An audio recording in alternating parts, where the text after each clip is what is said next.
آج میں مغربی نشت ثانیہ پر اسلامی تہذیب کے اثرات کے بارے میں بات کروں گا۔ نشت ثانیہ یورپ کی تاریخ کا وہ دور تھا جب وہاں علم، فن، سائنس اور فکر میں نئی بیداری پیدا ہوئی۔ یہ وہ زمانہ تھا جب یورپ میں سوچنے کا انداز بدلا، تحقیق کو فروغ ملا اور انسان نے کائنات کو نئے زاویے سے دیکھنا شروع کیا۔ لیکن یہ تبدیلی اچانک نہیں آئی۔ اس کے پیچھے ایک طویل علمی سفر تھا جس میں اسلامی تہذیب نے بہت اہم اور بنیادی کردار ادا کیا۔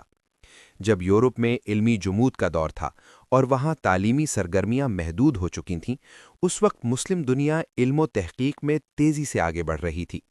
بغداد، قرطبہ، دمشق اور قاہرہ جیسے شہر علم کے عظیم مراکز بن چکے تھے۔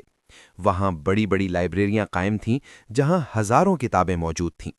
مدارس اور جامعات میں فلسفہ، ریاضی، طب، فلکیات اور دیگر علوم پڑھائے جاتے تھے۔ علمی مباحثے ہوتے تھے، سوال پوچھے جاتے تھے اور تحقیق کی حوصلہ افزائی کی جاتی تھی۔ مسلم علماء نے یونانی اور رومی علوم کا عربی زبان میں ترجمہ کیا۔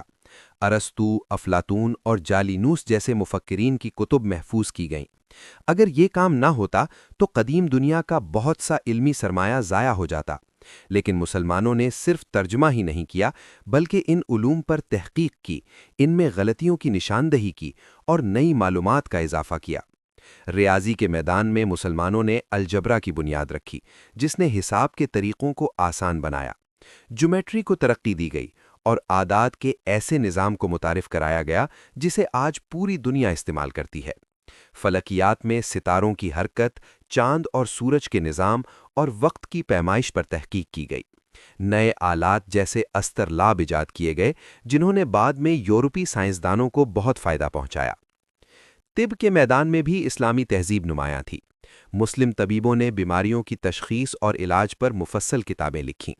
انہوں نے جراحی کے طریقے متعارف کرائے، ادویات تیار کیں اور باقاعدہ ہسپتال قائم کیے جہاں ہر مریض کا علاج کیا جاتا تھا۔ ان طبی کتابوں کا لاطینی زبان میں ترجمہ ہوا اور یورپ کی یونیورسٹیوں میں صدیوں تک پڑھایا جاتا رہا۔ اس طرح یورپ کے طبی نظام کی بنیاد مضبوط ہوئی۔ فلسفہ اور فکر کے میدان میں بھی مسلمانوں نے عقلی سوچ کو فروغ دیا۔ انہوں نے قدیم فلسفیوں کے نظریات کو سمجھا، ان پر بحث کی اور اپنی آراء پیش کیں۔ جب یہ تحریریں اندلس کے راستے یورپ پہنچیں تو وہاں کے علماء نے سوال کرنا، تحقیق کرنا اور دلیل سے بات کرنا سیکھا۔ یہی رویہ نشت ثانیہ کی اصل روح بنا۔ اندلس یعنی موجودہ اسپین علم کی منتقلی کا سب سے اہم مرکز تھا۔ وہاں مسلمان، عیسائی اور یہودی مل جل کر رہتے تھے۔ قرطبہ کی لائبریریاں اور تعلیمی ادارے یورپ بھر کے طلباء کے لیے کشش رکھتے تھے۔ یورپی طلباء وہاں آ کر تعلیم حاصل کرتے اور اپنے ملک واپس جا کر اس علم کو پھیلاتے۔ اس طرح اسلامی تہذیب یورپ کے لیے ایک پل ثابت ہوئی جس نے قدیم دنیا کے علم کو جدید دور تک پہنچایا۔ اسلامی فن تعمیر اور آرٹ نے بھی یورپ کو متاثر کیا۔ خوبصورت محلابیں، گنبدیں، جیومیٹری کے ڈیزائن اور آرائشی انداز یورپی عمارتوں میں نظر آنے لگے۔ تجارت کے ذریعے بھی خیالات، کتابیں، آلات اور ثقافتی اثرات یورپ تک پہنچے۔ یہ تبادلہ نہ صرف مادی تھا بلکہ فکری اور علمی بھی تھا۔ اگر ہم گہرائی سے دیکھیں تو معلوم ہوتا ہے کہ مغربی نشت ثانیہ دراصل مختلف تہذیبوں کے اشتراک کا نتیجہ تھی۔ اسلامی تہذیب نے قدیم علم کو محفوظ کیا، اسے ترقی دی اور پھر یورپ تک منتقل کیا۔ اسی بنیاد پر یورپ میں سائنسی اور فکری انقلاب آیا جس نے جدید دنیا کی بنیاد رکھی۔ آخر میں یہ کہنا چاہوں گا کہ تاریخ ہمیں سکھاتی ہے کہ علم کسی ایک قوم کی ملکیت نہیں ہوتا۔